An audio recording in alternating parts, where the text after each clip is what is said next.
Welcome to the Tech Egg. Don't get scrambled. Enjoy the video.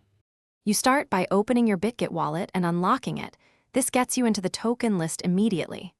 Once done, locate Usdt in your assets so you can change or select the network. Make sure you know which network you want, ERC20, TRC20, or BSC, because fees and confirmations vary. Also confirm you have a small test amount ready. This avoids large mistakes. Now tap the Usdt entry and get ready to access the Receive/Send network selection. Next, tap Receive or Send on the Usdt page to reveal the available network list. Bitget shows networks only when supported. When you see options, compare fees and speed. ERC20 often costs more while TRC20 is cheaper and faster, and select the one that matches where funds originate or will be sent.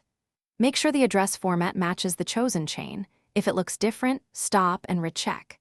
After selecting, double-check the network label and proceed to copy the address or prepare the withdrawal. Finally, confirm the network and copy the exact address shown for that chain. Paste it into the sending platform and first send a small test amount to validate. Once the test arrives, verify the amount and network tag if present. If everything looks right, you can proceed with the full transfer. If the deposit never appears or the address was wrong, pause further transfers and use the transaction hash to contact Bitget support. This is the single most useful troubleshooting step to recover funds. Thanks for watching. Consider subscribing if I helped unscramble your problems.